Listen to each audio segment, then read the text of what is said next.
A new round of mandatory shutdowns is pitting small business owners against their state governments, the ones they pay for. Ian Smith, for example, is the owner of the Atilis gym in Bellmawr, New Jersey. We spoke to him earlier this year. He tried to open his gym in defiance of a state shutdown order. Now he's taking extraordinary measures to stay open. He's even removed his front door to prevent the state from keeping the door closed.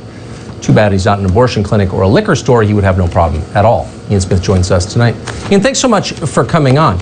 So, thanks for having me, Tucker. The state is trying to shut you down. Is there, first to the science, is there evidence that your gym has been a vector for a hotbed of the spread of coronavirus?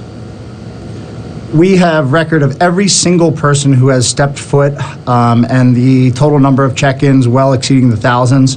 Not a single case has been reported so far, and we've kept detailed record of that all the way through. Okay.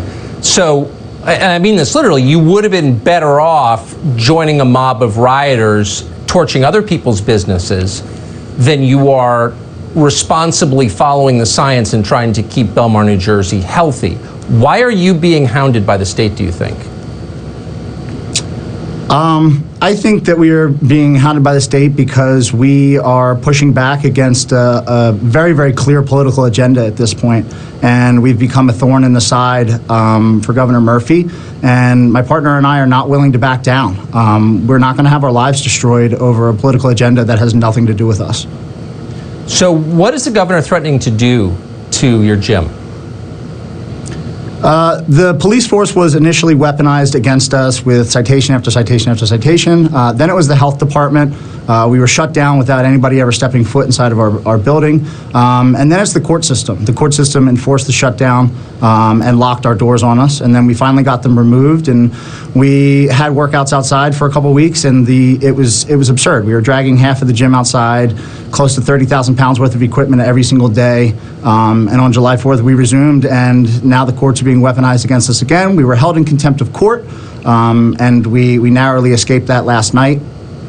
So again, it's just a weaponization of these public organizations and offices that are meant to serve and protect the people, and they're clearly being used to punish us. Yeah, and a certain kind of people. I mean, again, if you were running a liquor store, selling state lotto tickets, running an abortion clinic, you would have no problem at all. You run a gym, one of the healthiest businesses by definition this country has. Do you think it's odd that they're persecuting you? I think it points to the very clear fact that this is not about public health. First of all, public health is not a one-dimensional issue. Public health does not start and finish with COVID. There are many other things that we have to consider, mental health being one of them, and all these other things. And everything that seems to be unhealthy for you, or at least sort of average, is allowed, but you can't go work out.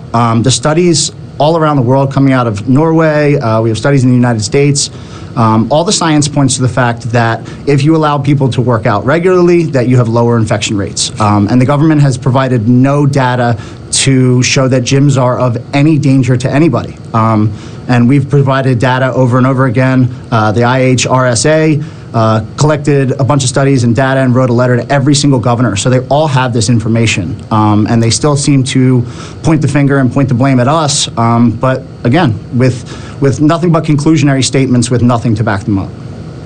It's almost like they're trying to weaken and degrade the population so they'll be easier to control. I mean, who knows? I'm connecting the dots a little bit. Ian, great to see you. Good luck. Thank you very much, Tucker.